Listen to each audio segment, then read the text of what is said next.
Okay, good evening everyone. Well, I think we gave most people a chance. I'm sure there's still a few coming up, but they'll make their way. You're very welcome here. We're very glad to have so many people who have come. My name is Nina Lopez. I'm from Legal Action for Women and also from the Global Women's Strike. And Legal Action for Women coordinates the Support Non-Separation Coalition, whose banner you see here at the back.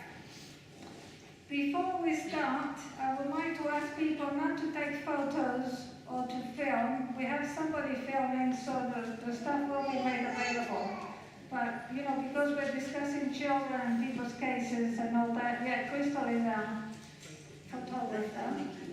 And Nikki, who's not here, but will be here shortly. So there will be some photos taken, but we just want to make sure that if there's sensitive information, it doesn't get out there in the world. Now, the purpose of this meeting, as you've seen from the leaflet, I hope everybody has one, is to gather and present evidence of the harm caused by children by social services, by the authorities taking children away, ignoring the trauma that the separation from their mother causes them, and in fact inflicting more harm than those children would have gone through if they hadn't been separated.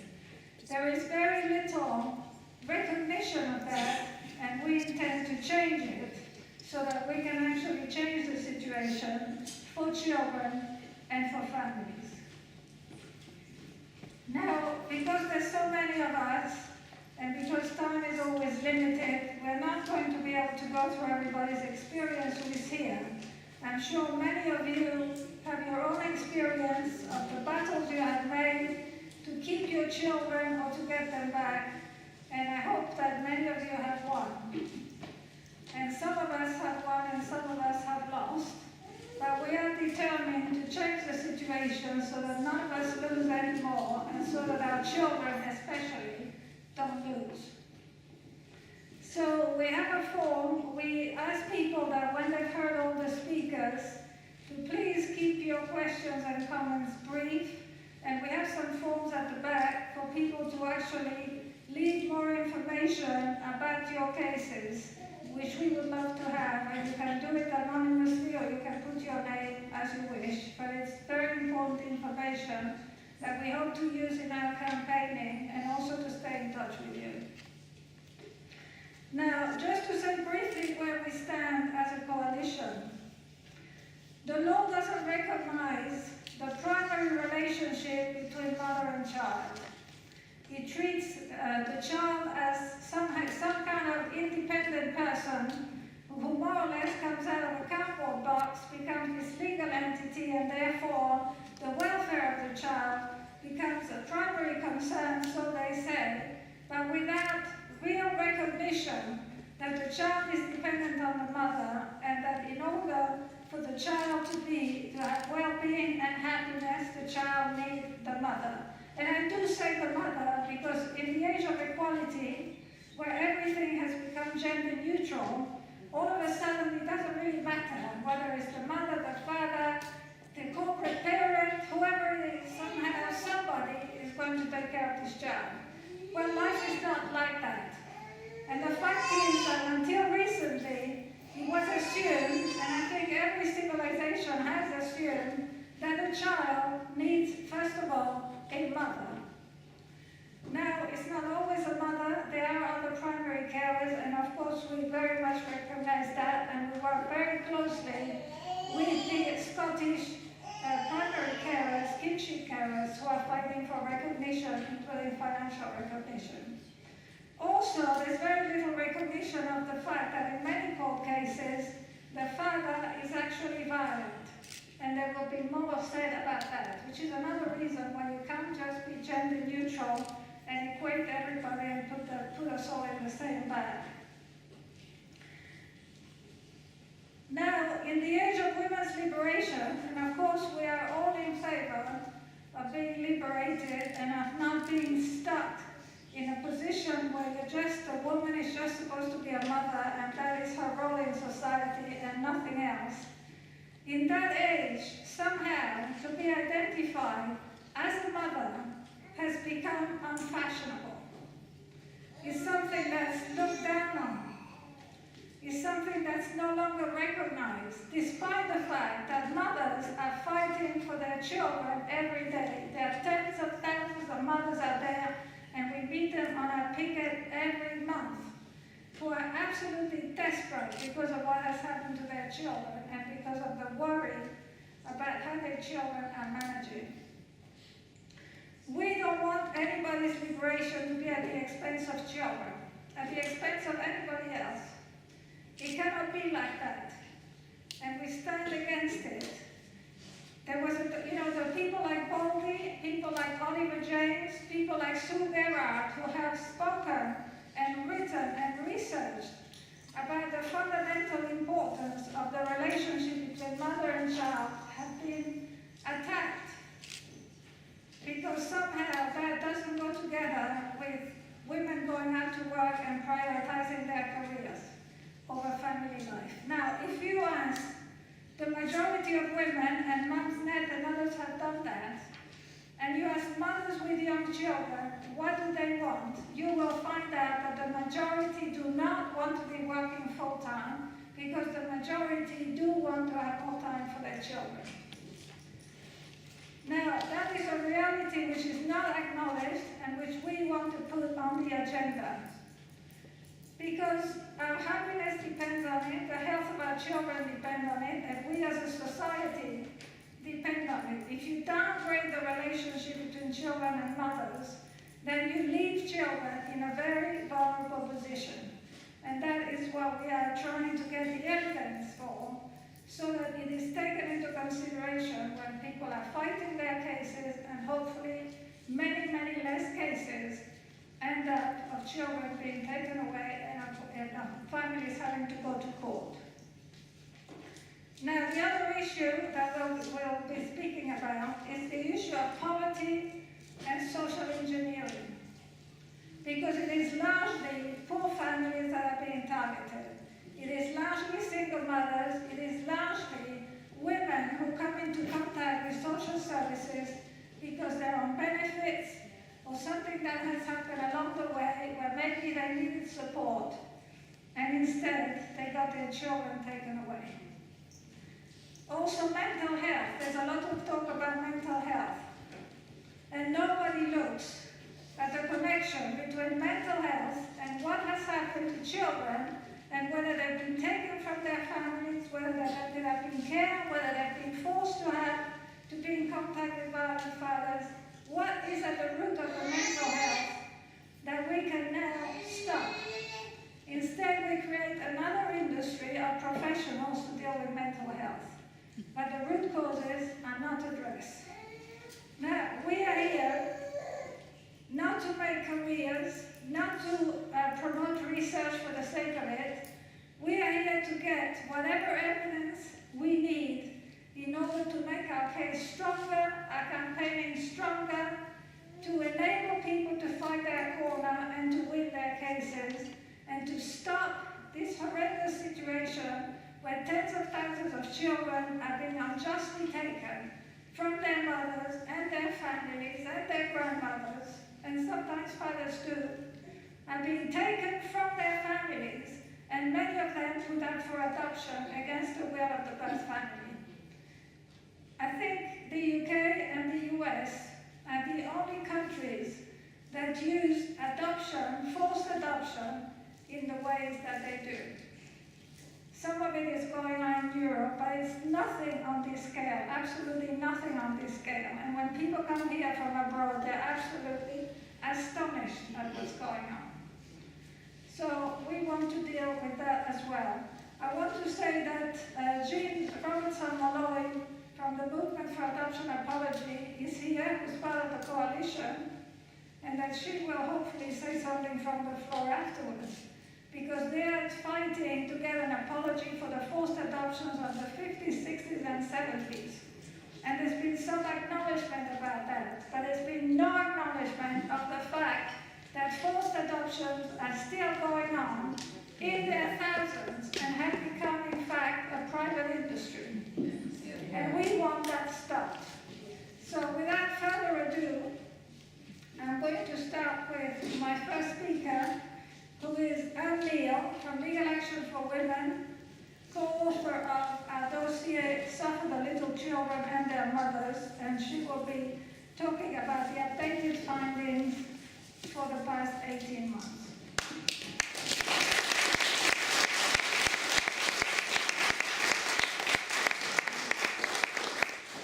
Thanks, Nina. So, Legal Action for Women started in 1982. It's based at the Crossroads Women's Centre, which started in 1975. And over the past 10 years, we've worked particularly closely with other groups based at the Women's Centre to defend mothers fighting against being separated from our children, whether by the state and or by violent fathers taking them away, by immigration or other racist laws which separate families, or by the separation imposed by overwork and poverty.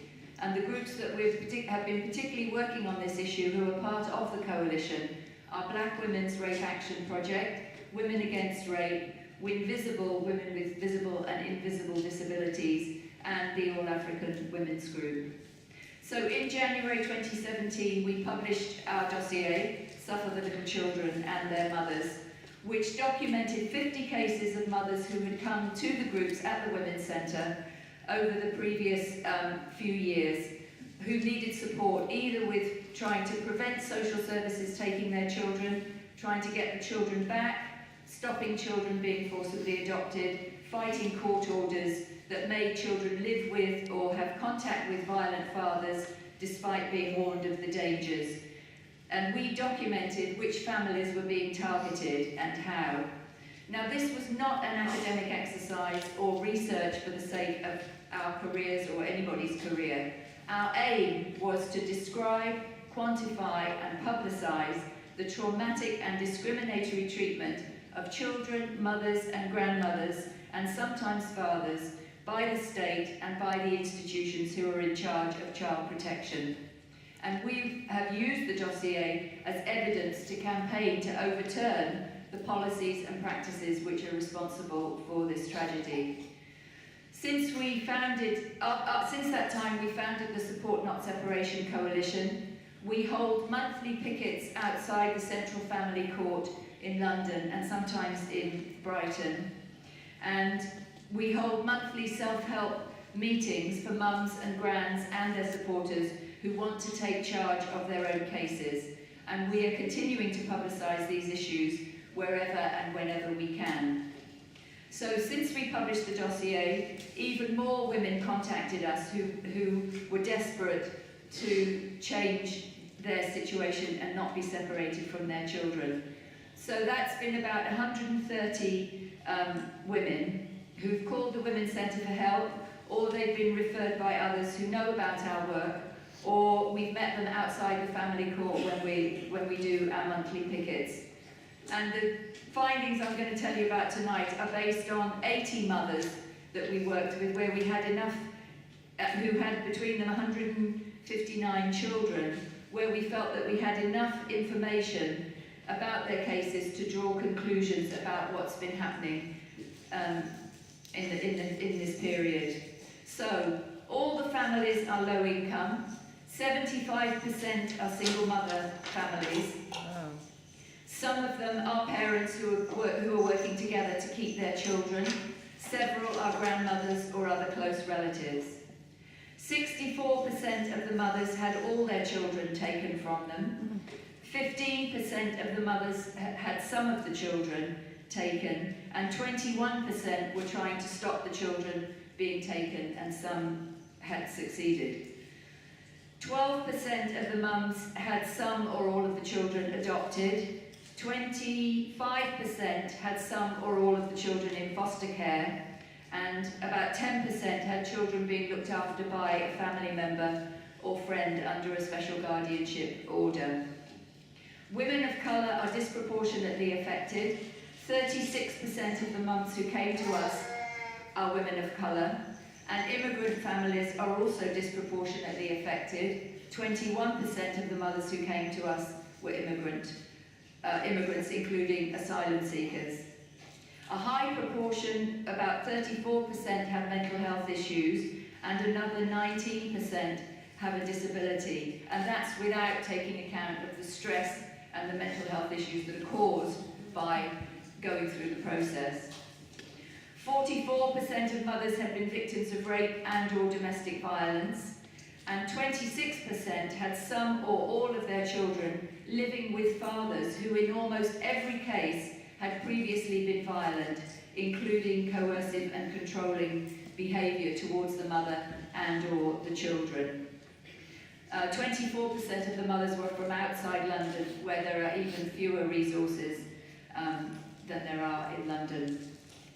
So, what's triggered social services involvement? This is just a snapshot, and I know that everybody will have an example which will, add to the triggers. But the triggers that I'll just mention a few. A mum asks for help to leave a violent father, or having left him, was blamed for not wanting him to see the children. She gets accused of being overprotective, or anxious, or manipulative, and the social services support the children going to live with their father. Mum asks for help with perhaps a housing situation, but gets no help and is accused of not having suitable housing, so the children get taken instead of her housing being addressed. Mum has a drink and is accused of being drunk while in charge of a child and gets a caution for neglect. Mum needs help with the child's health issues, for example, because the child has autism or has a disability, and the mum's desperately trying to get some resources, including educational resources. They don't get the resources, and the children get taken instead. Okay, a mother who was badly, for example, who was badly injured during childbirth because her husband's family insisted that she gave birth at home. He was banned from seeing the child at the beginning, but by the end of the court process, that child, who was about 2, was sent to live with his father, who had been violent to the mother, and the mother had only supervised contact on an occasional basis. Okay, a young mum fails, in inverted commas, a parenting assessment in a mother and baby unit, and her baby is put up for adoption. And we know that mums are set up to fail in those institutions. We'll be hearing a bit more about that. And we know that any mum who has lost a child or children already faces the prospect of babies being taken at birth. And there's been a big increase in adoptions of babies of under a year old. And that's clearly a motivating factor in taking them. Okay, so just to give an idea, for example, of the women we meet outside the family court on any given day when we're there, we usually meet at least 4 or 5 mums or families coming out of court who have heartbreaking stories of separation. They nearly all have very bad lawyers, I have to say. They often are up against very biased social work reports or psychiatric reports which have really demonised them. So, for example, a family of 6 kids from African immigrant parents. The 6 kids were taken after one of the children, who was about 4 or 5, said that his brother hit him, and then changed his mind that it wasn't his brother, it was somebody else. But they swooped in, took all 6 children, and they end up in separate foster care, scattered around, and the 2 older teenage siblings, they've all been separated because there were 8 children altogether. Okay. There's a black mother with mental health problems whose 10-year-old daughter was taken into foster care, who was moved very far away, who was fighting to be able to see the child. And it's very common that the children are moved out of London, maybe go to Leicester, maybe go up north, and it's very hard, as you'll all know, to keep contact with them. There's a young mum who's been homeless since she left care at 16 and is put, as I say, into a mother and baby unit with a 5-day-old baby, and probably the outcome won't be good because those mother and baby units are awful. Sometimes mums who've given birth, even by cesarean, 2 days previously, are in the family court fighting to stop the child being taken. So, and the fact is that mothers come under the most intense scrutiny, unlike anything else, because every aspect of their life comes under scrutiny once social services are involved. How you keep your house, what clothes you wear, how you talk, how you express yourself, What are your theories of child rearing, and are they acceptable? Do you vaccinate your child? What medication do you give your child? Who are your friends? What are your relationships like? It's a very intense level of scrutiny. And then, if the children have been taken, you're expected to act normally in supervised contact, even though it's a completely artificial situation. You're criticised if you're too emotional, because that might upset the kids. You're criticised if you're not emotional enough, because maybe you don't really love them enough. And you really can't win in those situations. And yet that's the situation where assessments are being done to see if the children can come back to you, or if it's a baby, to see if the who's taken at birth, to see if the baby can come back.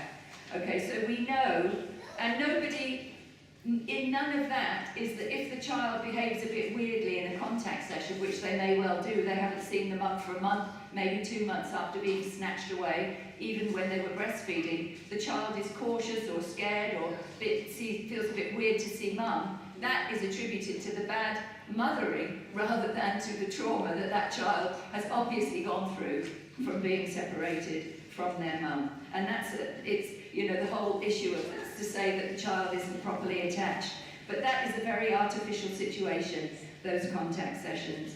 And all too often, not always, but very often, social workers impose their own, usually very middle-class standards on working-class mums, and we're set up to fail, basically. Older children are not believed when they say they want to go home, and even when they keep running away from foster care and make their way home. But when they say they don't want to go home, none of the professionals consider that they might be too scared or worried about what the foster carer will think if they actually say what they want. So their voice is not listened to or paid any attention to. And also they don't take account of the fact that if the foster care is actually, if they're fostering to adopt, that the foster carers have a vested interest in what they report about the child. And yes, the child was very upset after seeing mum. So instead of looking into what was the reason for that, the automatic assumption is nearly always, well, that must be mum's fault. So better the child doesn't see the mum at all than be upset about seeing her. Okay, and mothers who react to the stress of the situation and the trauma of being separated are accused of being over-emotional, anxious, depressed, etc. But if you weren't depressed or anxious when your child has been taken away, you wouldn't be normal. I mean, it's a completely obvious response that it's going to be very, very distressing and upsetting to the mum as well as the child. But that is never taken into account, and mothers are always the over-emotional ones. Disability is commonly used to label mums as being unfit. A mum who we met outside the family court with her partner when they were fighting to get a 12-year-old back from foster care, she'd been sent away. She was one of the ones who'd been sent away.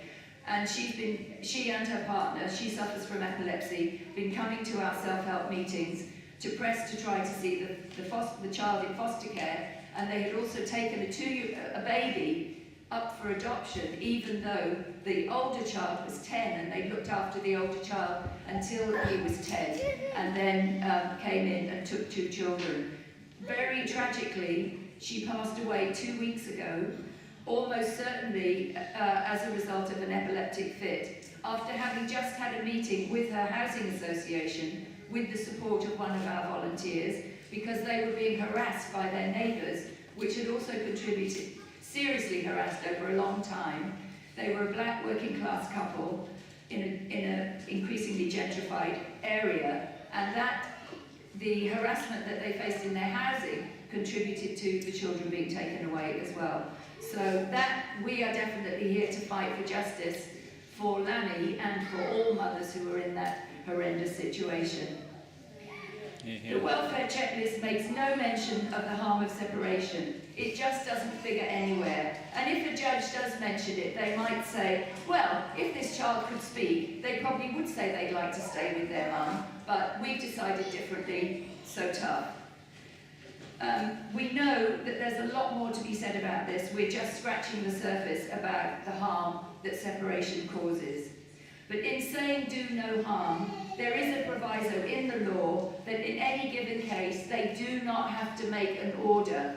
There is a make no order possibility. And that's what we're saying. They don't have to make an order for separation. And that's why we're fighting for support and not separation.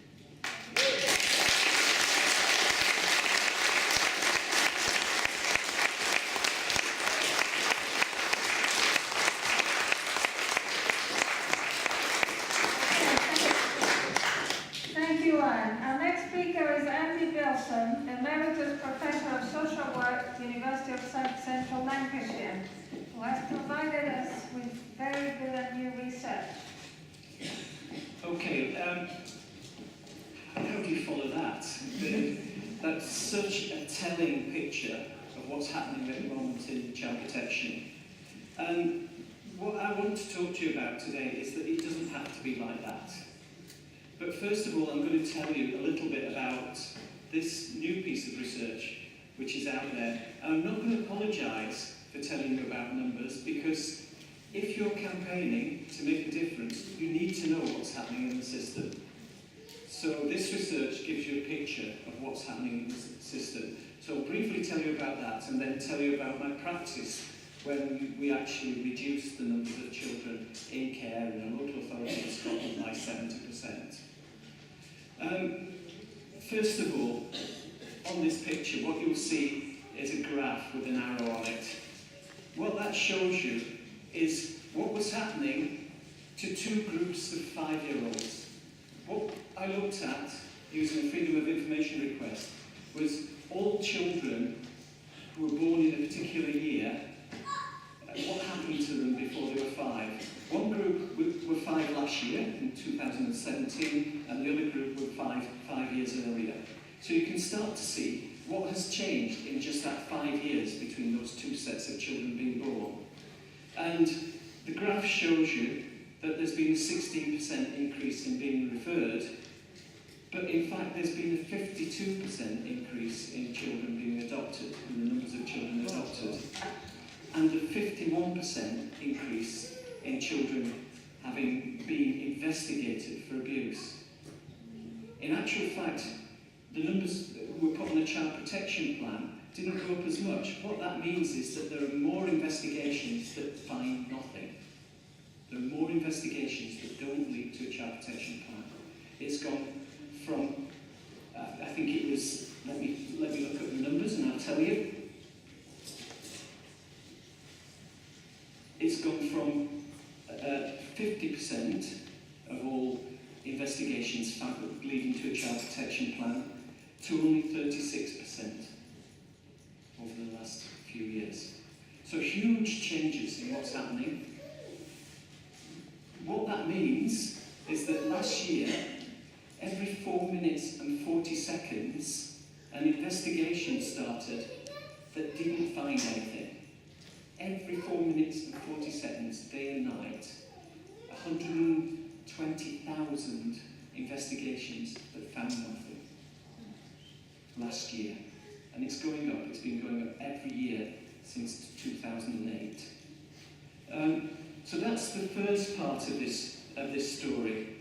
The second is, well, what does that mean about how many children are actually involved in the child protection system? And there's a picture with a funnel on it. And that's a picture of what percentage of all children who were 5 in 2017 had reached all these different stages of the child protection system.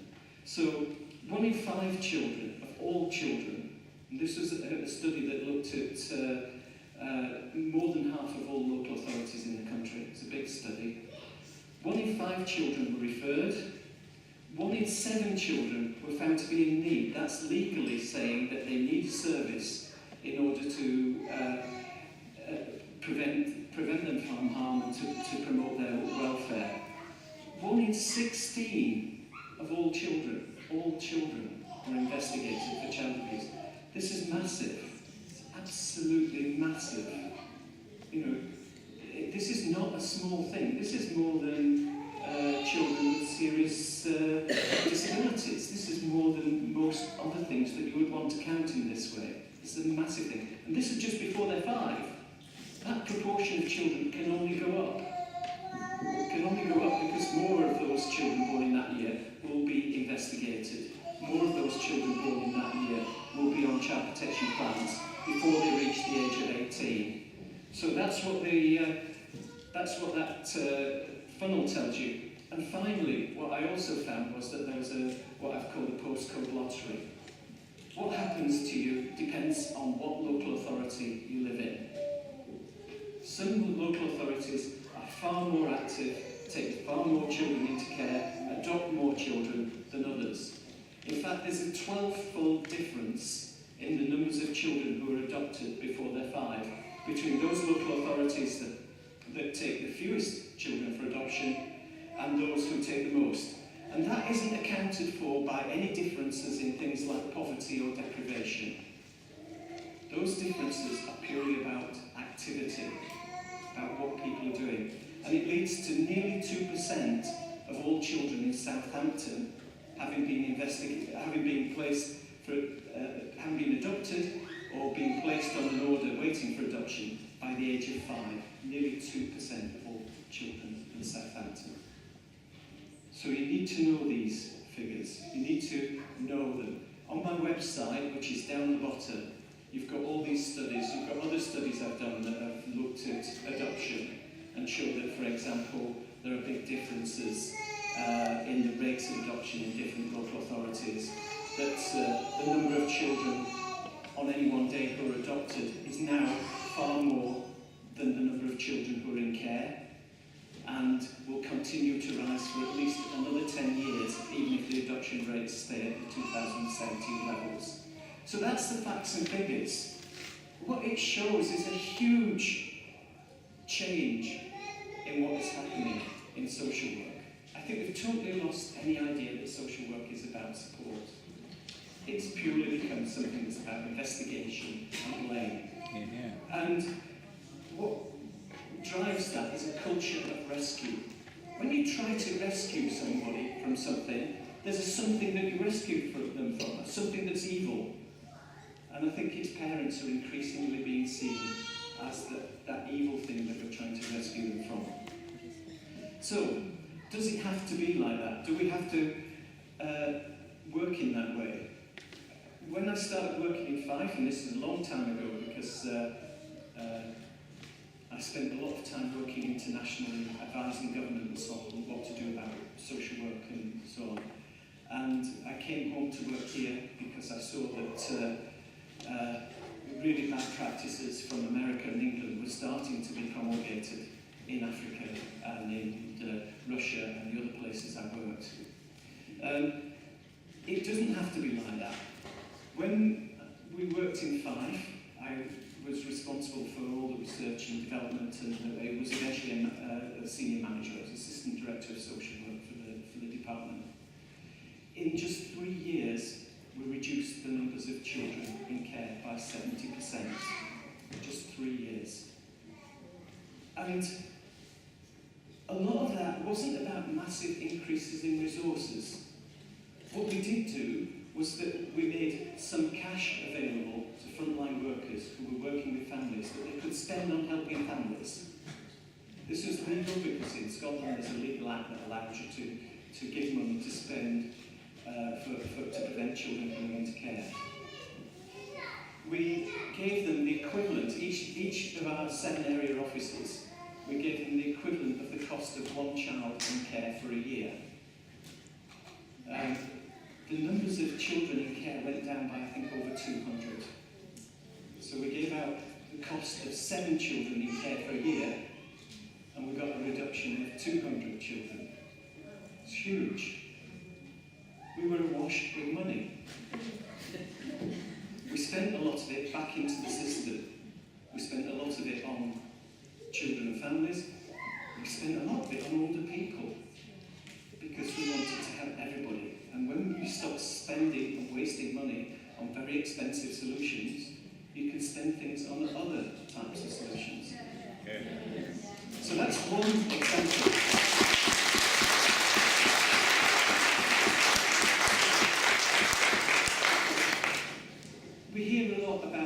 to deal with the financial crash.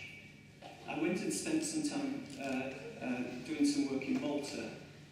Malta have taken a different approach to how they responded to the crash. They decided to put more money into supporting the poorest in society. They put in work with people in local communities. They put in helpers so that when somebody was applying for a job, if they couldn't get a job, they could have a mentor to get them into work. They could have somebody to actually work with them to help them get into work. They put in some money into the whole business of support, family support. So they did things like they made free childcare for children under 5. What happened? Well, Malta's economy is thriving. It was the fastest growing economy in the year I was there, which was last year. I'm going out there again in a few weeks, so I'll report back. The numbers of children being taken into care is falling. The numbers of people in poverty is falling. We can do these things.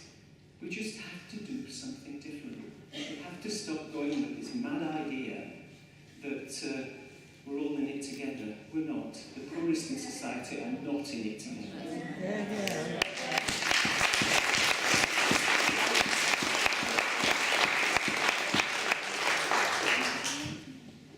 All this research is on my website. Thank you, Anne, for inviting me here today. And if you've got any questions or thoughts, I'll be outside afterwards as well.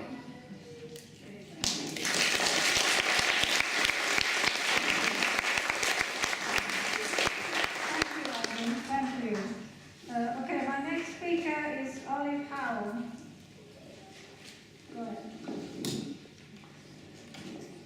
Good evening. My name's Olive, and I'm a mother to my 13-year-old daughter. She was taken from me age 9. We had unwarranted intervention from the social services since my daughter was age 8. This was shortly after my mother had died, and we had to go to Jamaica. I homeschooled her for a short period of time, and despite having the authorisation, the social services started a campaign of harassment against me and my daughter. They was bullying us, slandering me, embarrassment, threats, and finally they imprisoned me, and that's how they got my daughter after a year. Whilst I was in prison, they made me sign a section 20 that my daughter would be looked after for a few days, and it took me 4 years to get my daughter back. During the court hearing, they stated that they wanted us reunited, but that didn't happen. I believe that this was institutional racism, as we was never given a reason why she was taken and kept from me, and even now she's been returned to me, they still can't give me a reason. They separated my child from me, they isolated her from her family, her friends, the area that we live in, and they even stopped her from going to the secondary school of her choice with all of her friends. My daughter, who was once confident, bright and healthy, she became very tearful, withdrawn and clingy. Before she was taken from me, social service used to come to our home almost every day to check. They wanted to just walk in as if it was their home. They treated it as if it was their home. It was very intimidating. Sometimes when I refused them entry or I wasn't home, they'd call the police and they'd break into my home. And as a result of all the pressure, my daughter started to suffer terrible headaches and she was losing sleep. The social worker even stated in one of her reports that my daughter was being affected by theirs and the police's intervention, but they continued. The significant harm that they claim that she was at risk of is exactly what they've caused her by removing her from me. They isolated her so that she was in the hands of strangers with absolutely no protection. That was a significant harm, and we have to live with the consequences today. We had to endure meeting up in this horrible contact centre under supervision. My daughter would be sobbing her heart out at every session, just hoping that she could come home with me. She would cry on the phone so much that it caused her to catch her breath. But I was helpless. I couldn't comfort her and I couldn't protect her, because I didn't even know where she was. No value was put on her relationship with me as her mother, and how important it was for her well-being and her happiness. The contact centre stopped, and I didn't see my daughter again for 1.5 years. They tried to eliminate me completely out of their life. The social worker constantly told her I'm not going to get her back until she's 18. I'm keeping her. I don't want her to have any contact with you. I don't want her to know you. I want her to know your address or where you live. I was told that she was always crying in school and asking her friends' mothers to please speak to the social worker, as I want to go home and I want to see my mum. Some of the mothers wrote to me to tell me what was going on, and they even went and approached the social workers. One mother even offered to foster my baby so that she could stay local, but all to no avail. We used to communicate secretly via our iPad, but when they realised, they punished her and confiscated her iPad. I didn't get to speak to her for 4 months again, and the social worker even made her give him the passcode and the passwords to her iPad, and it wasn't returned to her for 2 years. She was told not to speak to me or she would be moved to another placement, and she was to call the police if she saw me. I kept hearing the words all throughout this day, school is in her best interest. But what I saw was that a once happy and confident child had become terrified. With help from Legal Action for Women, I managed to get the case back to court. We got the social worker off the case, and nearly a year later, in July, she finally came home and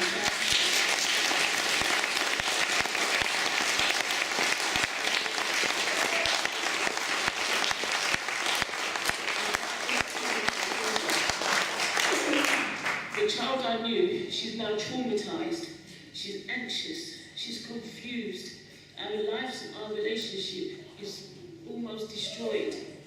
She's fearful, she's insecure, she's manipulated. She was also physically uncared for. Her hair was, and her general appearance, which we used to take such pride in. She has dreadlocks, they hadn't been combed or washed for about 9 months. She was wearing torn tights to school, and she looked in a complete state. The social worker later told me after she had been returned home that the foster lady was cold and unloving, and that she shouldn't be looking after children anymore, and that my daughter had been neglected by them. The court agreed that we should get support with the transition, but so far we've got nothing. We've been left without any help or support from the social services to deal with the significant harm that they caused, which could take a very, very long time, if at all ever. But at least now we are together, and I can help her and support her so she can deal in her own way with what has been done to her.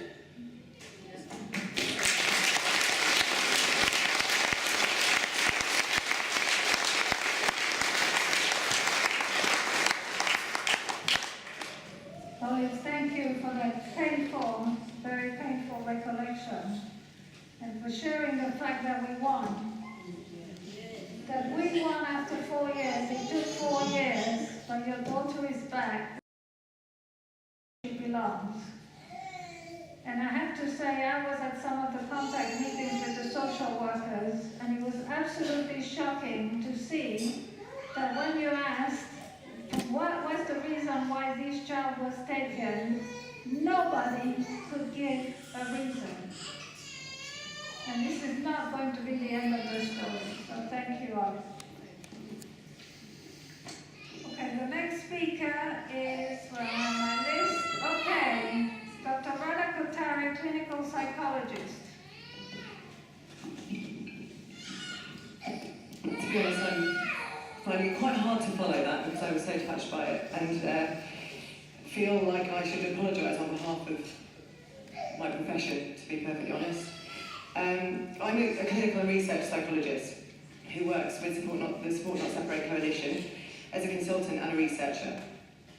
During this time, I've read a number of reports that have been written by other psychologists and by psychiatrists.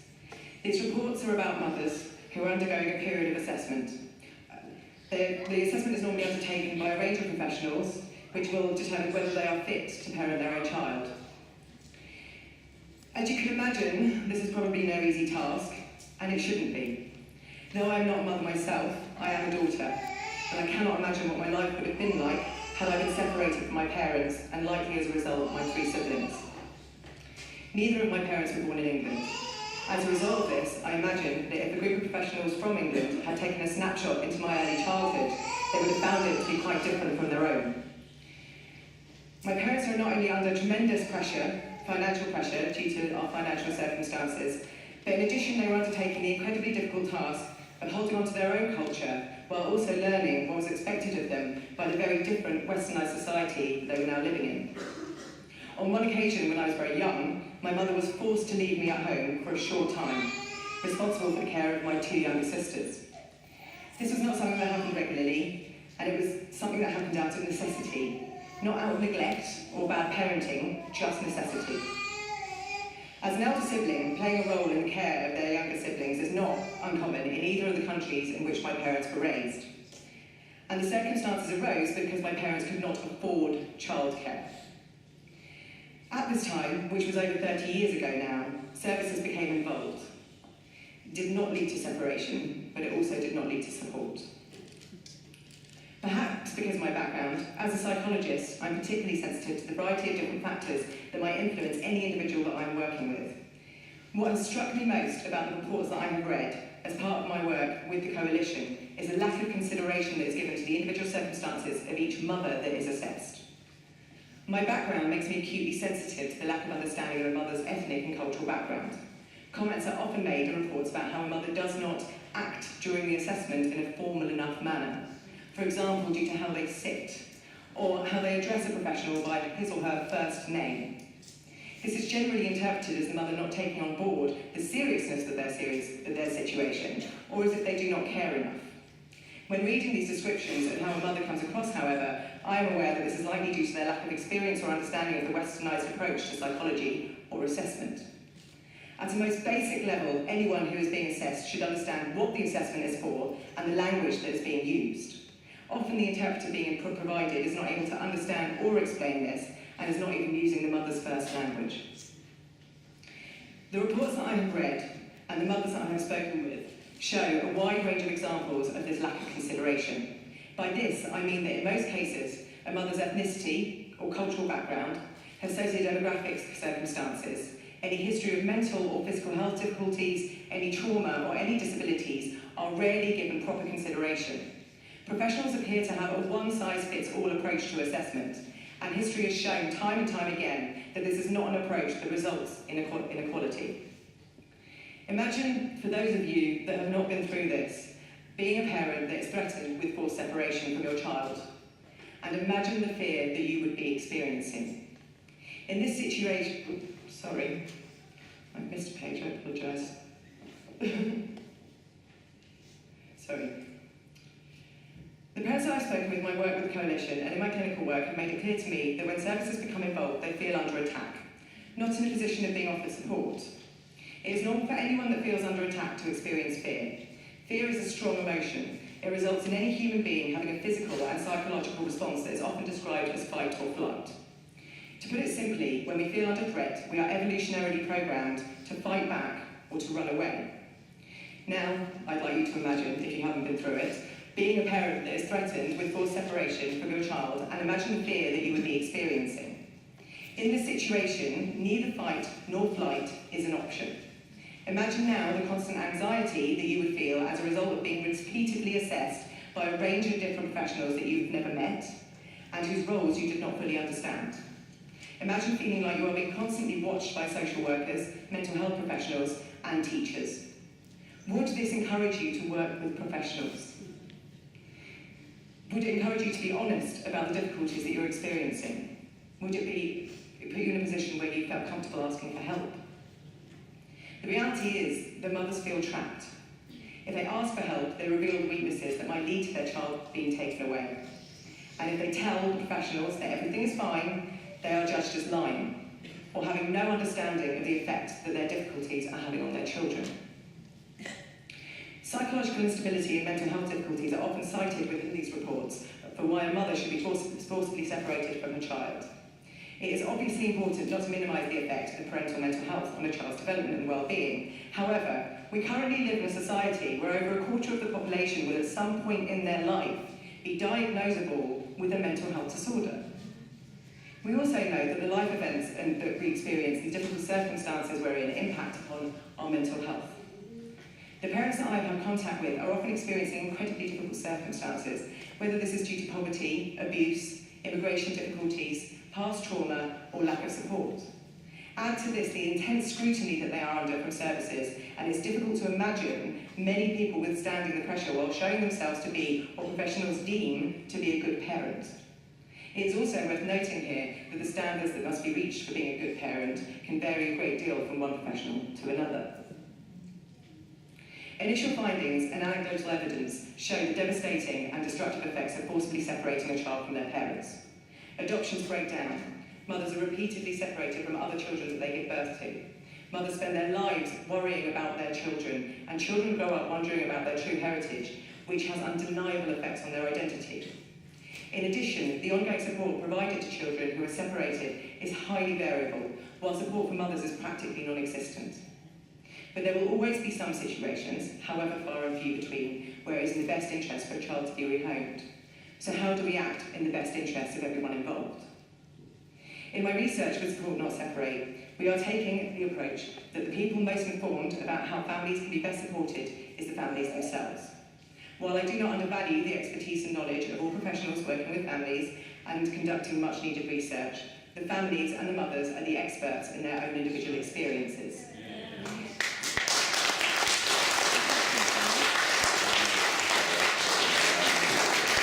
In line with this, we propose to conduct research with mothers, not on mothers. We aim to explore the circumstances which lead to services becoming involved, the experience of being assessed, and the kind of support that they would find helpful both during and after assessment, whatever the outcome. In addition to giving mothers a voice in the kind of research that is being done, we also hope to increase their knowledge of the current systems. We believe that mothers who have experience of assessment and separation should be empowered to engage with the system by which they are being measured. And confident in providing insight on how these systems can be made more inclusive and less damaging. Even though it was over 30 years ago, I remember the fear that my mother experienced when services became involved in our lives. My mother was not a bad mother. She was a mother dealing with difficult circumstances. She was an incredible mother who fought against these difficult circumstances and protected us from them the best way she knew how. If services had separated us from our parents, if they had separated us as siblings, the psychological effects on my mental health would, no doubt, have been enormous. And I wonder whether I would be here speaking with you now on this important topic with 2 doctorates and an incredibly fulfilling life. Without my parents, none of what I have achieved would have been possible. I strongly believe that we should see the mothers that come into contact with services as who they are. Not bad mothers, but actually as mothers who are suffering and enduring against the complex and difficult problems within our society. Mothers who are going through a tough time, not mothers who cannot be trusted to bring up their children. By providing support, not just assessment, by conducting research with mothers, we stand the best chance of avoiding the tragedy of unnecessary separation and getting the best long-term outcomes for everyone involved. Thank you.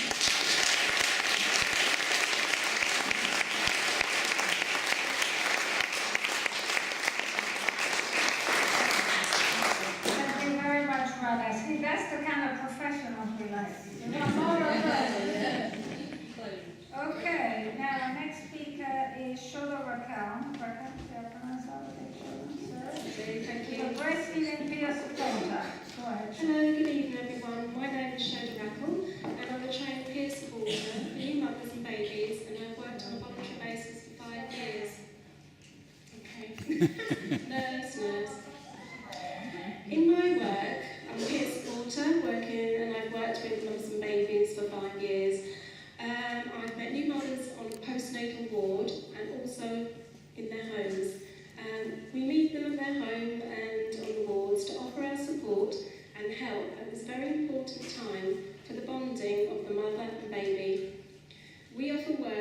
encouragement and help to nurture the new life. We offer to support on how to physically hold and position the baby for breastfeeding to get optimum feed, and how mum can judge that her baby is gaining weight and thriving, and how frequently the baby will feed and sleep in those first crucial days. We also reassure mum of babies' changing habits and how to read baby feeding cues. We treat each mother with the utmost respect and take into account many of the fears and questions they may have about their birth experience, their own and their family's expectations, and those which also turn into a lot of pressure on a new mum. Mum manages all this while adjusting to the flood of emotions and pregnancy hormones that her body would be subject to, having just given birth and adjusting to the new physical changes in her body and the responsibility of a whole new life totally dependent on her. A new mother is the centre of a family's love and affection, as is the new baby. A mother's own instinct guides her to protect and love her baby at all costs.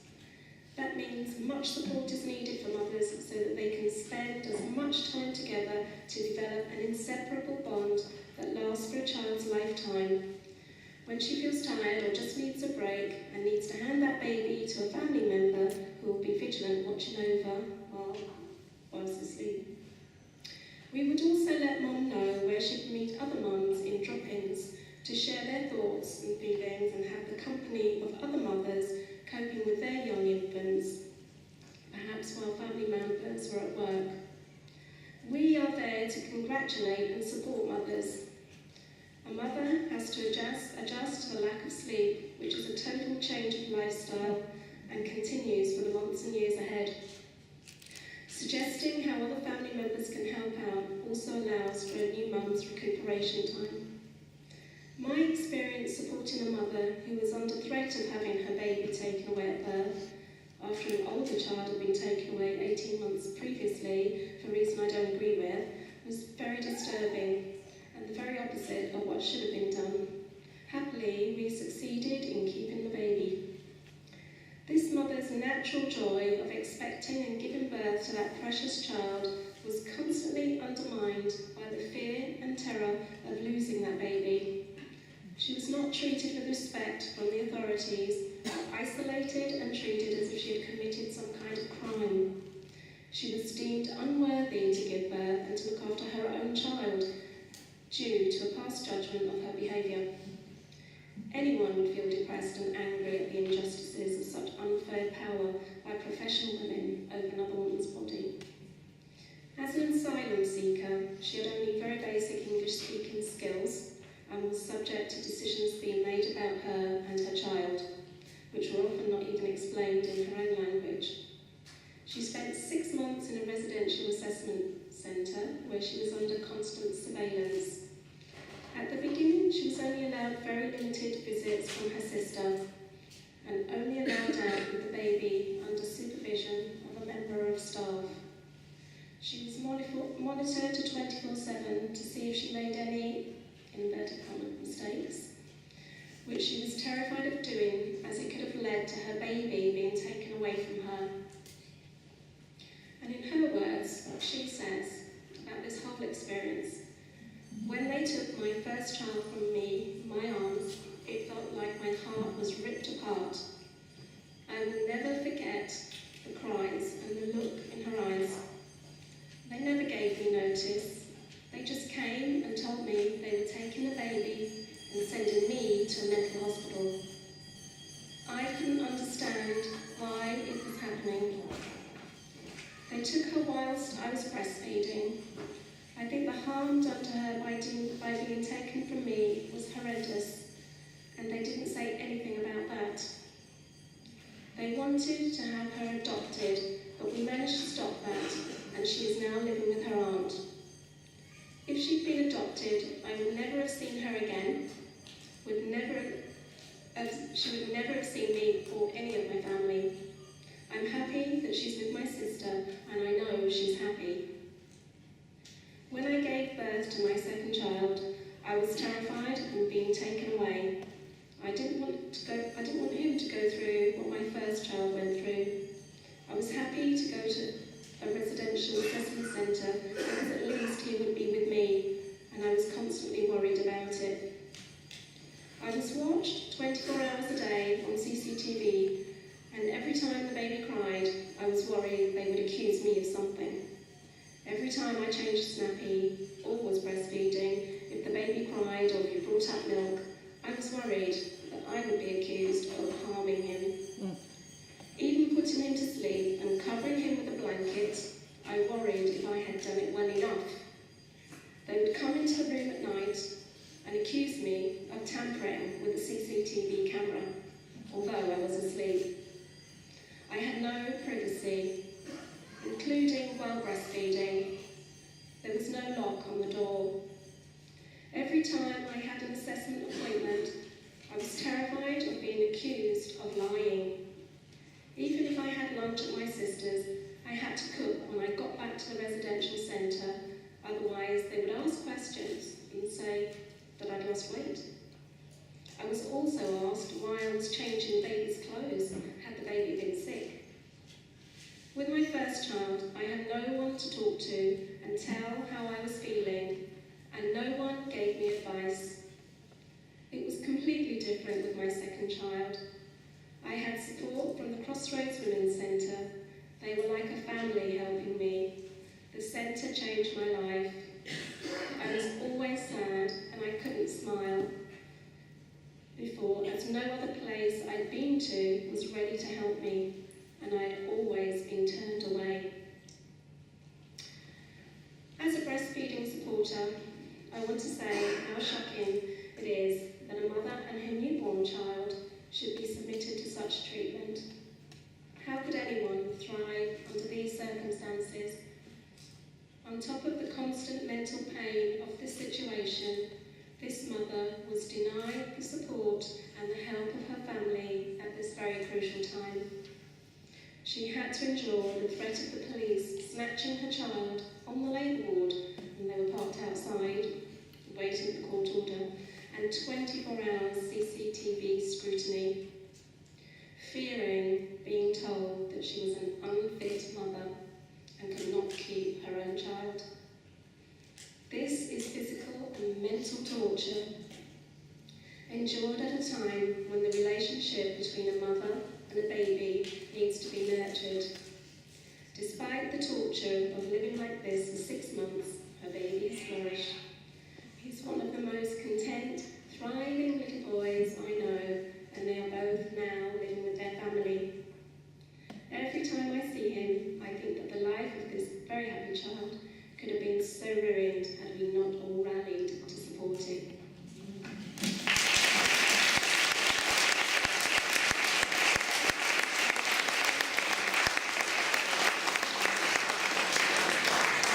Thank you very much, Jordan. It's good to win, it's really good to win. Okay, next, who do we have? Okay, Victoria Childs, Psychotherapy and Counsellors Union. This is another kind of professional that we like.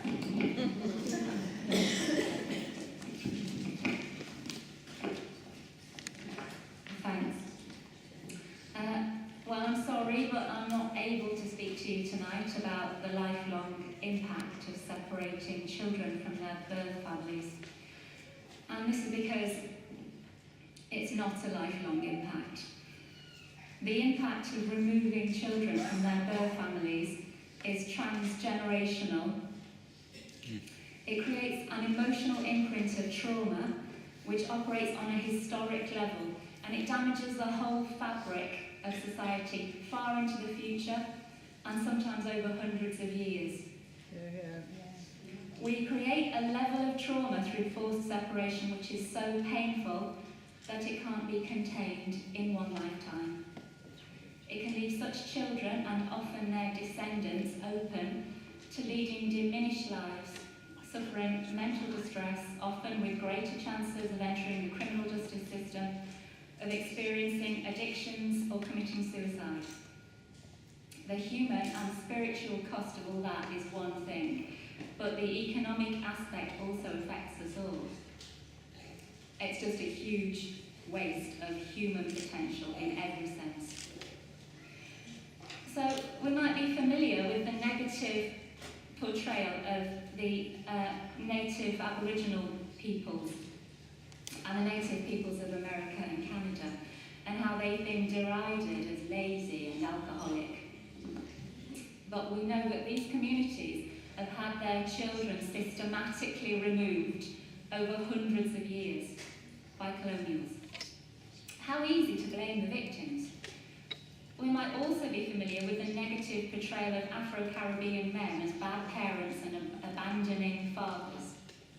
We know that generations ago, black fathers were systematically removed from their families by slave traders who exploited them for profit, and the families were split up.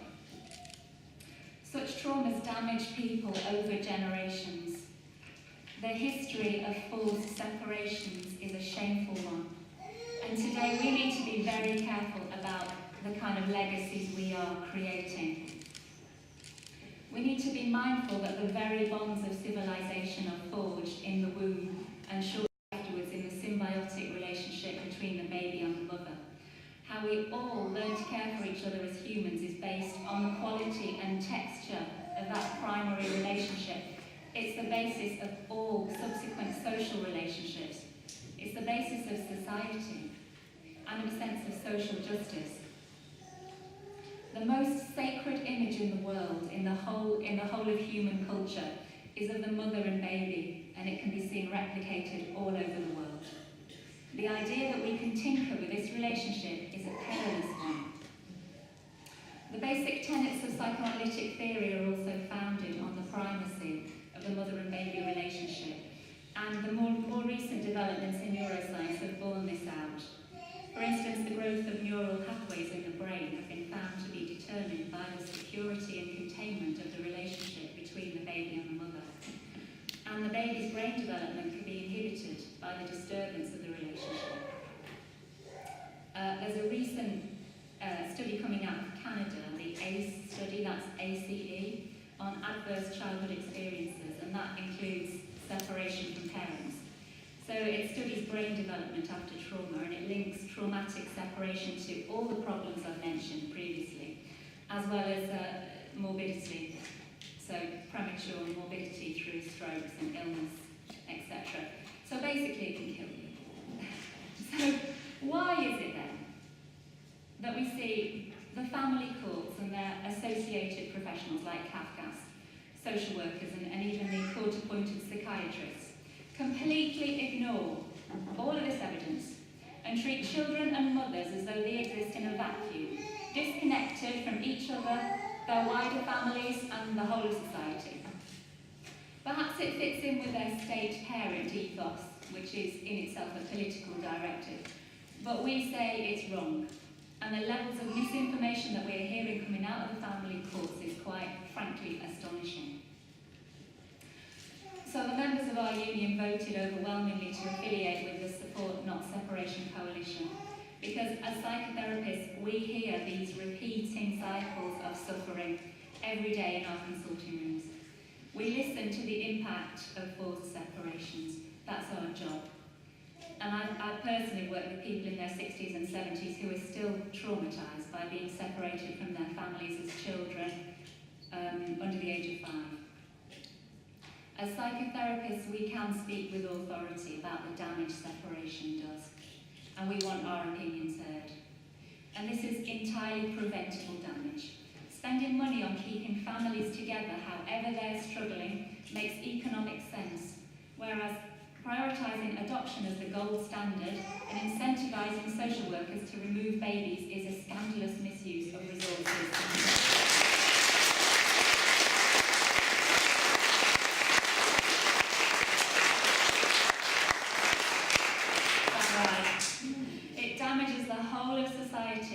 And is entirely counterproductive. And we as a union stand in solidarity with this campaign to redirect these funds into supporting families to stay together, however they might be struggling. It's straightforward, it's cost effective, we've got the skills to do it, and carrying on as we are is damaging the future for all of us.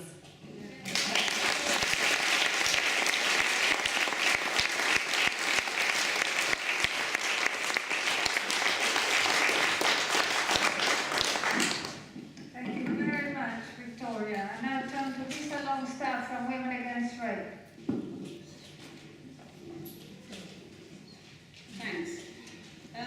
Domestic violence is now one of the key reasons for state intervention and often separation of the child from the mother. We face two key problems in family proceedings. One, women are routinely disbelieved, and if they are believed, professionals sometimes blame the mother for causing what they call significant harm to the child who has witnessed violence.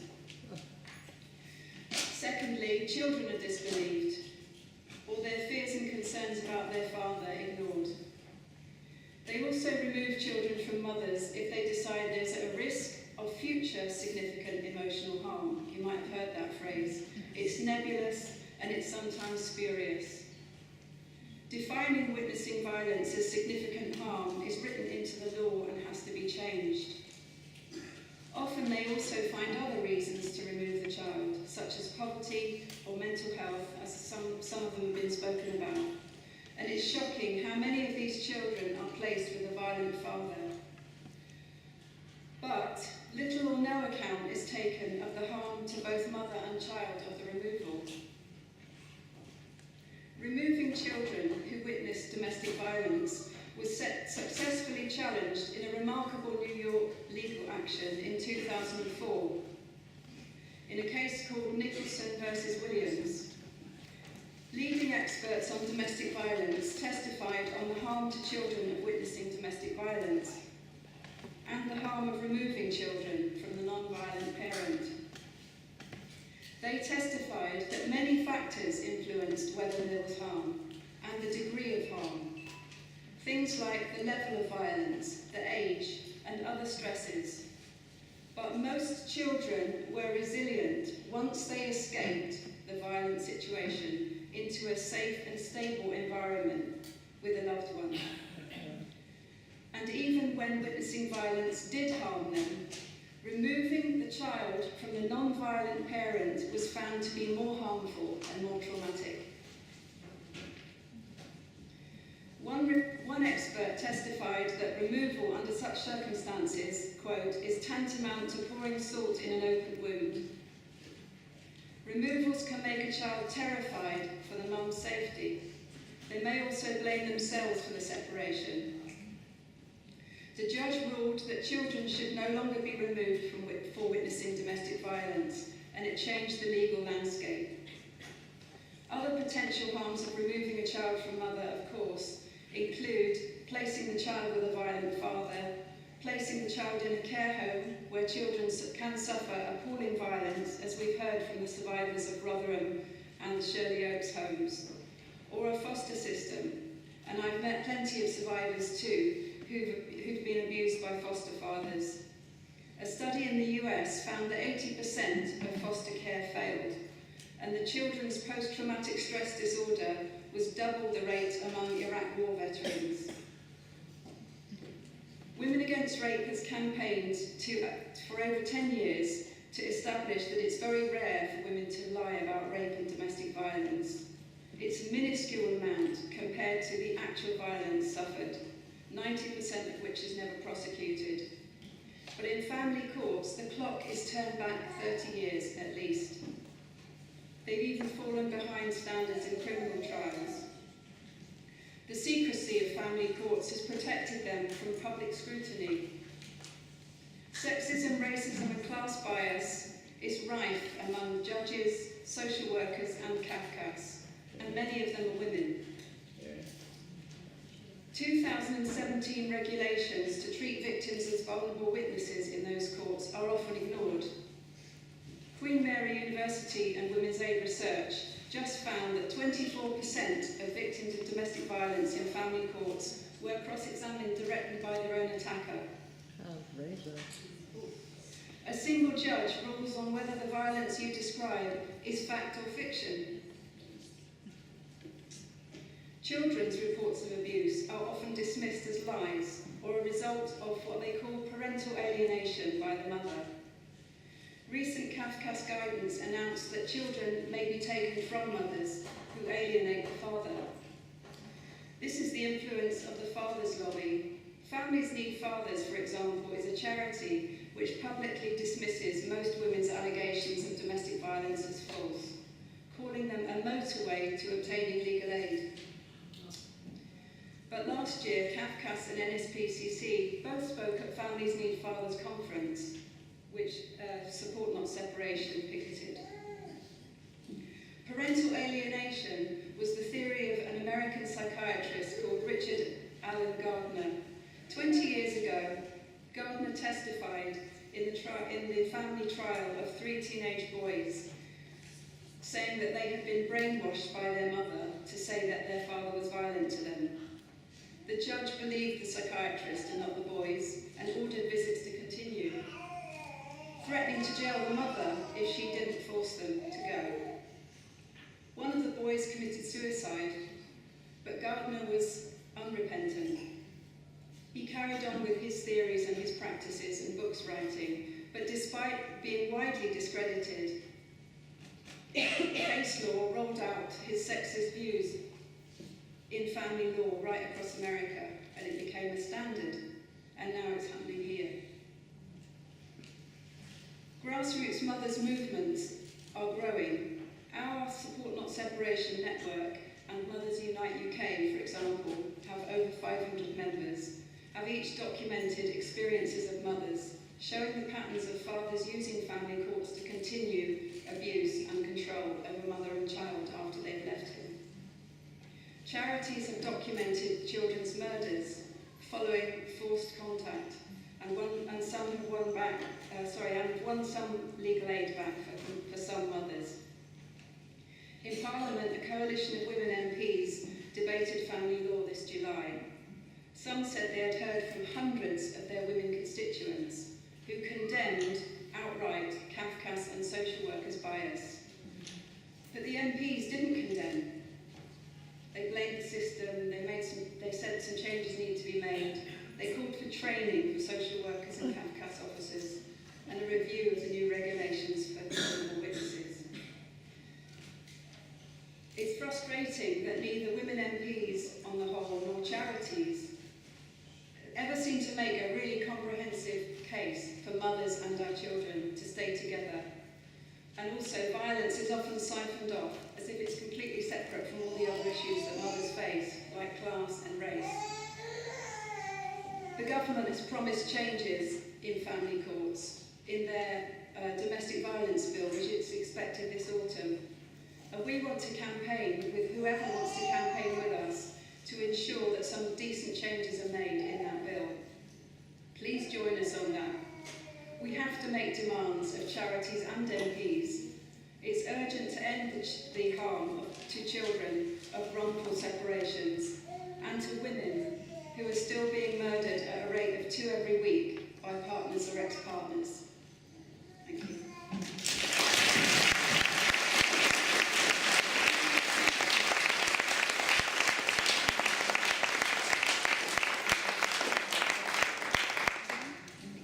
Thank you very much. I now turn to Donna Mason. Hi. In the name of child protection, my only granddaughter suffered great harm and was deeply traumatised. She was forcibly adopted using the spurious and impossible premise that she was at possible risk of future emotional harm.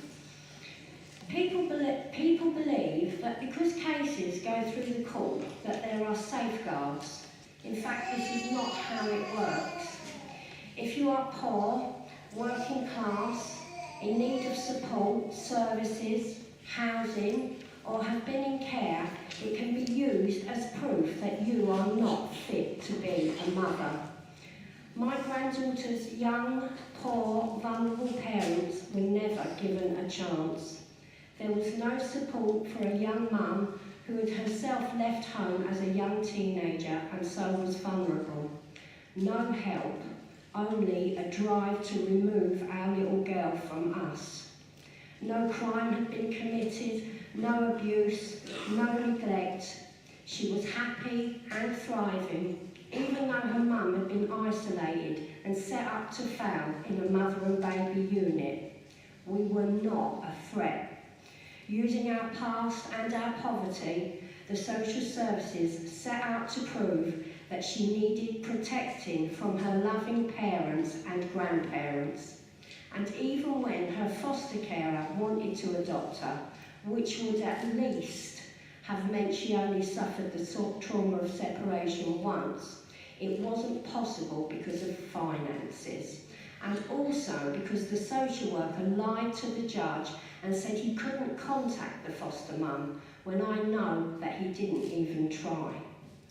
Throughout this brutal process, we were told it was being done in the best interests of my granddaughter. Our objections and disagreement were used to further prove we were unable to put her needs first. We were blamed and shamed, investigated and judged. We had to cooperate. They had all the power. We had only our anger and pain and our fear for her. To take an infant and display her on a video like a commodity, for her to meet only once with the couple who were to raise her, to be ripped from all she knew, for all relations with those who loved her severed, was not in her best interests. It was cruel. Everything she knew, her security, gone. New parents, new home, new sights, smells and sounds. She had no choice, no voice, no comprehension. I was terrified for her. If it happened to us as adults, to be taken from all we know, from our family and friends, to be transplanted to an alien environment without a voice or a choice, we would be lost and afraid. We would be traumatised. The authorities would not acknowledge that my granddaughter would be traumatised. In desperation, I rang the NSPCC because I wanted to protect her from that harm and suffering. The NSPCC said they could not help. They did not want to talk to me. Eyes were closed, ears were deaf, heads buried deep in the sand of denial. But what my granddaughter suffered and the lifelong consequences cannot be erased, even though they were buried and ignored. I worry about the questions my granddaughter will have. Will she wonder why she was adopted? Will she think she wasn't wanted, or that something awful happened which meant she was taken away? What is she being told about her family? Are we being demonised in her eyes so that she will be angry with us, or maybe too frightened to find us when she gets older? I have 3 grandsons. They are thriving. Because of what happened to my granddaughter, I am acutely aware of how easy it is for the state to take children from their loving mothers and families. And once you have had a child removed, it is proof in their eyes that you cannot be trusted to be a parent. They will come after you again. The threat and stigma follow you. The whole process is inhumane and antiquated. It blames and punishes individuals for the fault that lies in the uncaring, unequal and unfair society we live in. For the sake of the children, the system must change, and that is what we aim to do.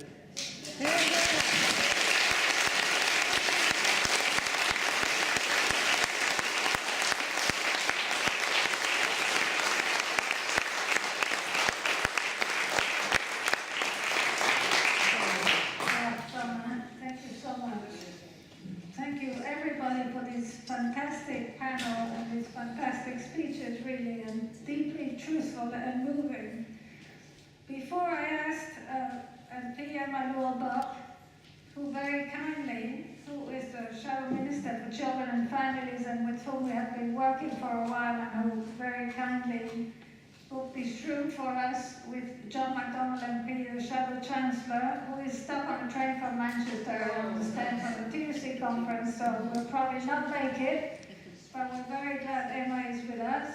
Before we ask Emma to comment and say whatever she would like to tell us, I'd like to give people a sense of the range of places that people have come from to attend this meeting tonight.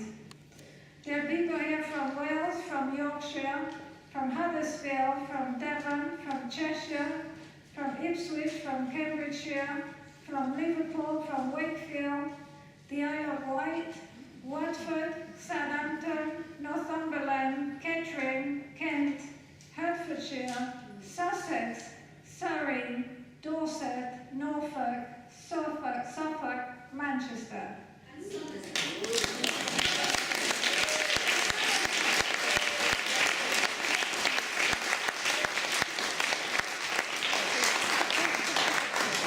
And Somerset. And I think it really shows how much interest there is, but also how much pain and how much struggle and how much determination. And I have to say that it's mostly women in this room. And we welcome the men who have come to support the women. But it is mostly women who are going through this, and it is mostly women who are fighting for our children. And we are determined to win. It's going to take a while because the system is very entrenched, but we are determined to win. Now, Emma, please tell us what you think about what you've heard and about what you know. Emma is a former social worker. Everyone hear me okay? Is this turned on? Yeah? All right. Okay, thanks everyone for having me here tonight. It's nice to not be the only person in the room who hasn't travelled far to get here. Apologies from my colleague Melanie On, who was sitting in the corner there earlier. She's had to leave. And of course, apologies from John McDonald, who sponsored tonight's event with me. Now, I'm going to talk a bit about the political situation, which should come as no surprise. I'm a politician. So we now have the largest number of children in care since the 1980s, and at my last check, care proceedings are up by a staggering 130%.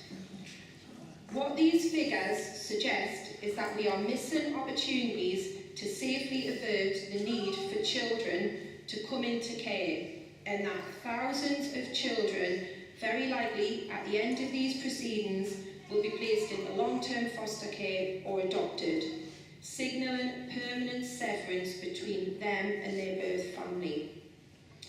Now, I know from when I practiced in social work, the pain caused to children, their wider birth family, and even sometimes their new family when they were removed from their parents' care. Even when it was deemed the safest thing to do, it is utterly, utterly heartbreaking. When opportunities to keep that family together have been missed, the heartache and the enduring pain never ever leaves all of those involved, and that includes those children. I cannot imagine the sheer anguish of having your child adopted against your will. It's one of the most severe acts that any state can take, and it should always be the absolute last resort. Many of you here may already know that my view is, and always has been, even when I was a practicing social worker, that absolutely everything should be done to support children to remain with their families, and for them to return to their family's care. The focus should always be on working with families in their local communities to prevent risks of children entering the care system in the first place. And if those children do need to be removed from their parents' care, then it should be to wider family or wider community members. Adoption should not be always the default option. What I think we need, and what I keep telling the Minister we need, is we need to enable services to move away from the expensive crisis-led model of prevention, where there are enough resources for families and children to be supported. The barrier for me to that happening is this current government. Everything they are doing is counter to the vision of keeping families together. They have cut the early intervention grant from local authorities. That was money that directly stopped children entering care by up to £600 million, with another million to come. They've left a gaping £2 billion gap in local authority budgets for children's social care by 2020.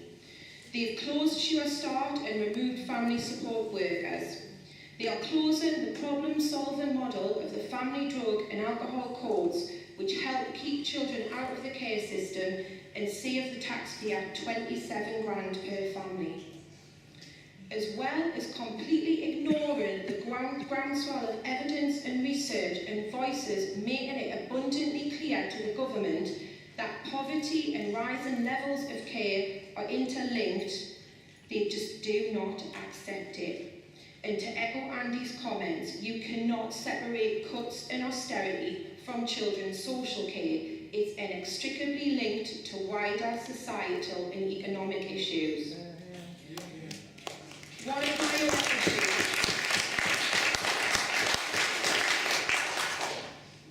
of my other issues with the government is that they remain ideologically welded to adoption above all other forms of care. They've made more than 20 changes to adoption policies since 2010. Back in 2012, the former Education Secretary said, "I firmly believe more children should be taken into care more quickly."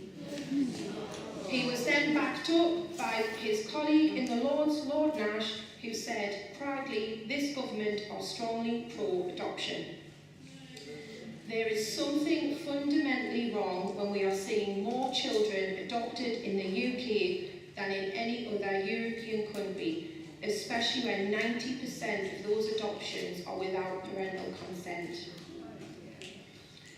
Now, one of the major arguments that gets put forward for speeding up adoptions is that it would reduce the numbers of children in care. But the opposite has been the case.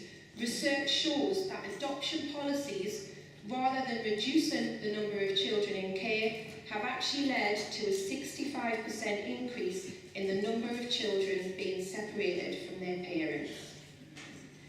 There are also worrying trends emerging where children are increasingly being removed from their mothers who are victims of domestic violence, where women aren't supported and instead are accused of failing to protect their children and often end up losing them as a result.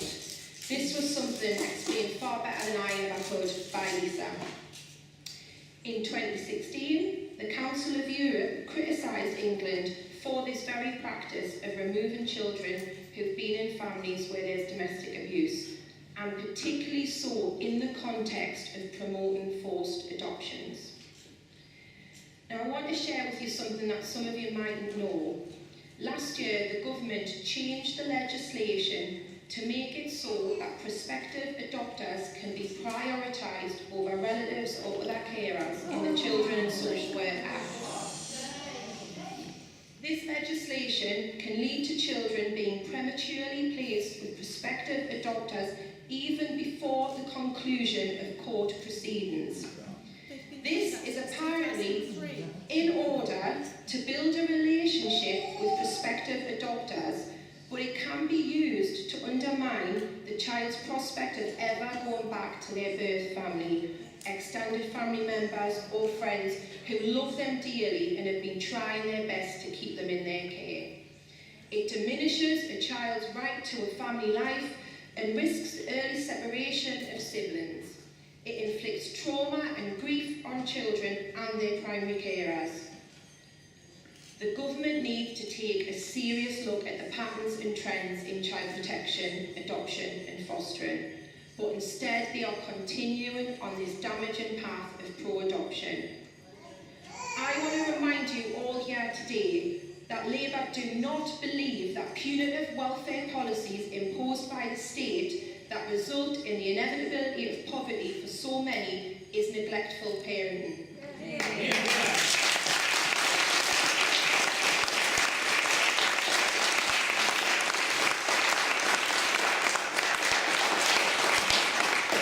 And I want you to know that Labour do not believe those who have endured domestic violence should be doubly punished by having their children removed from their care.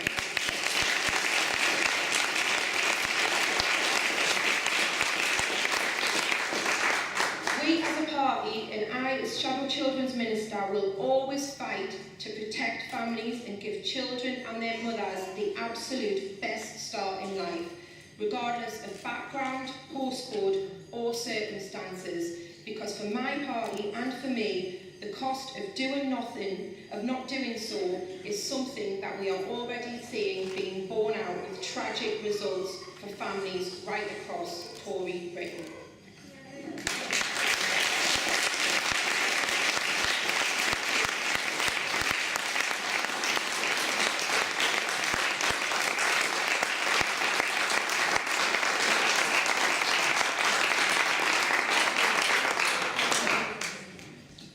Okay, thank you very much to Emma, who has to rush and vote. That's why she's been going in and out. So she probably will make it back just before we end. Okay, I would like now to open the floor for, there isn't much time, I'm sorry about that, but for very, please, brief questions and very brief comments. Okay, the sister here, I think the mics pick you up, so don't worry about it. Please say who you are. My name is Lee Jackman. I'm representing a group called Fight Back. We support over 600 women who are being falsely accused of FII, Munchausen by proxy.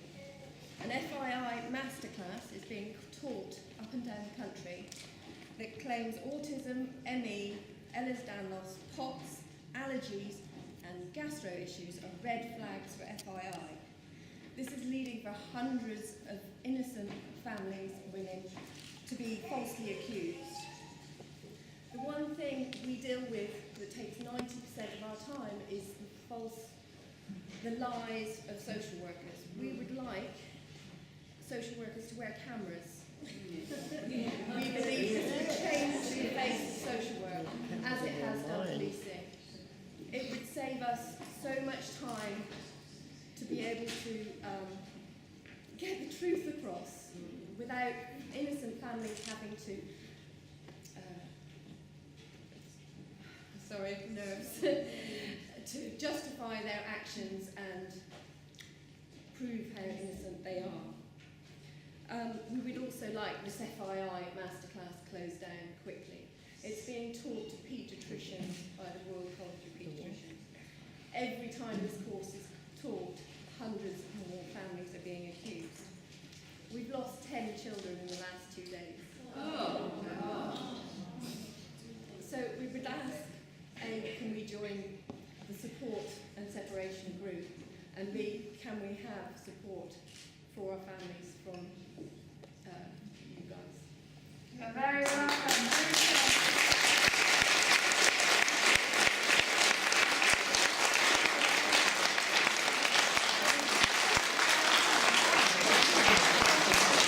Can you explain what FII is? Basically, it used to be called Munchausen by proxy, so it's parents accused of causing their children symptoms, but currently the range runs from over-anxious parents to parents that actually use medication to cause symptoms. It's fabricated and induced illness. Fabricated, induced Fabricated induced illness, thank you. Right. Thank you very much for that. Okay, I don't know, yes, go ahead, please. Hello, I'm Jean Robson Malloy. I've come here to represent the MA campaign. MA is spelled MAA and stands for Movement for an Adoption Apology. This is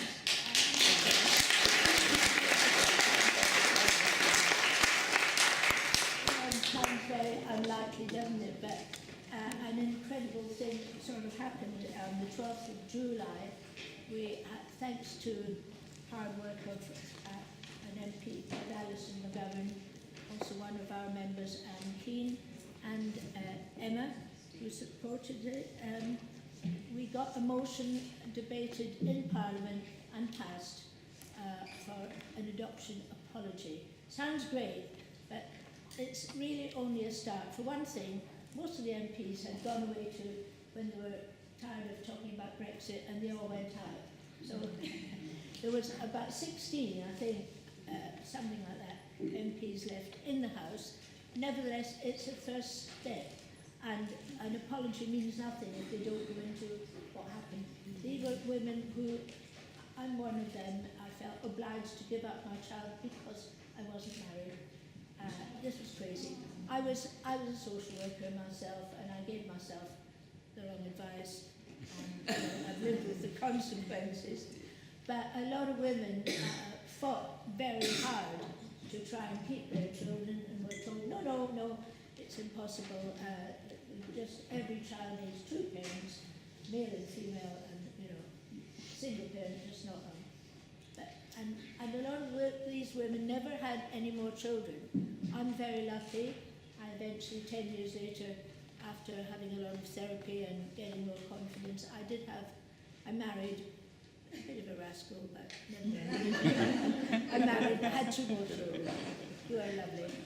Oh, got their problems like anybody else. But what happened at this, I just want to say quickly about this apology. We're hoping to meet the minister. He did say he would meet us and talk about really all the details of things that happened to people. But the rather ironic thing he said towards the end was, well, my heart bleeds, he said in some sort of way. It was Naheem Howie, who is now the minister, but I think he's sort of downgraded to under-parliamentary something for. So they don't really put a lot of effort into understanding these problems. But he said at the end, oh yeah, you mothers who lost their children in the 50s, 60s, 70s, we're so sorry. But, nowadays, there's no problem. The system is fine. Well, I'm a retired social worker. I know it's not. And you all know it's not. So he's got an awful lot of educating to do, and I'm glad that so many of you are going to do that.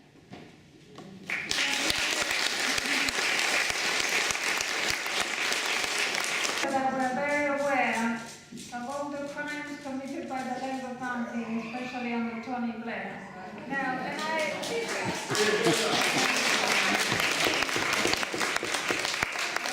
do definitely count on something different happening this time around. If nothing else, because there's a big movement that's pushing for real change, and that can make a big difference, as it does in this room today. Okay, this is a message from the Scottish Kinship Carers, who are a group of mainly grandmothers fighting to keep their grandchildren when their grandchildren are not able to live with their parents. They've been fighting for a national allowance for kinship carers comparable to the amount that foster carers get, and we have to say, if we got the money that are given out to foster families, we wouldn't have, so much difficulty in, making ends meet in our families and keeping things together. Okay, they are also part of the Support Not Separation Coalition. They say kinship care is sadly the second-class option. Families in poverty, domestic abuse and addiction are the 3 major categories of babies being removed after birth in Scotland. This is rising, and social workers are sent in pre-birth to determine the fate of the child before they even arrive into the world. Kinship allows the child to remain within the family until unit to nurture the blood ties. There is very rarely now the chap at the door knocking, which is the social work, which used to be commonplace. Now there are lengthy waits in foster care for up to 15 months average, whilst the child's fate is decided and the family face assessments for kinship. There is a care crisis, not even enough carers for the escalating amount of under-8s. We have new incentives for foster carers. They're raising the fees for children over 8 to attract more foster carers, and we still have unpaid, unrecognised kinship carers. Bereaved grandparents are expected to leave the grandchildren where they are or lose the right to both financial and other support, so a bereaved grandparent facing the death of their own child whilst grieving is supposed to not do what comes naturally and protect their grandchildren. Instead, we have to wait on social workers picking up these children and then assessing us. It is a barbaric way to treat any human being. Children should always be given to family first, where that is an option, and mothers should be supported to keep their children until this becomes viable. The term may be harmed should not be allowed to be used as a means to remove children unnecessarily from mothers or families. Kinship families feel unsupported and sometimes bullied by the threat, "We will just take them away." Many carers fear that if they speak up or ask for support, this is portrayed as if you are not coping. Thank you very much.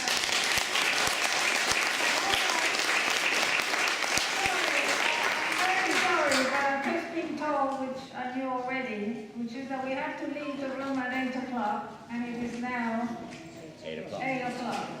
So, hold on. Can I just say, we are a coalition. We very much want people to join our coalition if you agree with our aims. The aims are at the back of the room. We have a form for people to fill in, to leave their circumstances, so that we can pull this movement together. There is huge feeling. There are thousands of people all around the country, thousands of mothers and kinship carers who want to put an end to this situation. We owe it to ourselves and to our children and to the society that we want to build, different from the one that we are having to deal with now. We have some support within the Labour Party. I do believe that we do have it this time. And I do believe that our movement can ensure that that support remains and grows, because that is the only way to ever guarantee that politicians will do anything. I'm sure Emma agrees with that because she knows it's true. So please, can people leave? Make sure you leave your details and that we know all the organizations that are here today. We also have a picket of the family court on the first Wednesday of every month between 12:30 and 1:30. Take a leaflet. If you're in London, join us. It's very, very effective. If you're somewhere else, start your own. They started in Brighton, and it would be great if we had pickets all around the country. It would have a massive impact on social services and the family courts and how much power they think they have that they can use against us. It could change everything. So please do consider it. We also have a blog which has just been launched, and some information about this meeting will go up there. And we definitely want comments from people so that this movement grows. But we must absolutely stay in touch. So thank you very much for coming. Thank you to the people who have been campaigning for years and years, like our sister Jean, and for all the new ones who have been forced into campaigning because of our circumstances now. Together we can change the world and we can certainly change this situation. So thank you.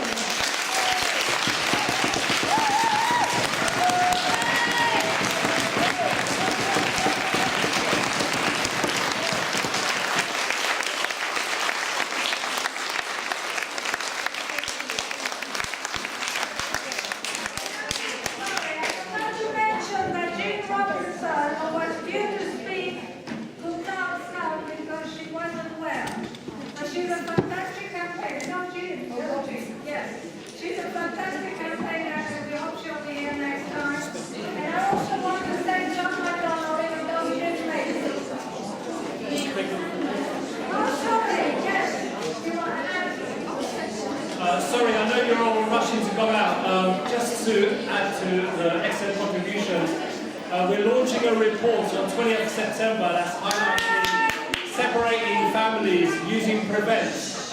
So there's a lot of families. We've actually got 30 cases in our report, but Mark Randy, the former counter-terrorism kind of officer, said there's hundreds of families that have gone through it. So what's happening is there's a pseudoscience of Prevent that's being used in family courts. There's secret evidence that's being used to actually separate mothers from their children.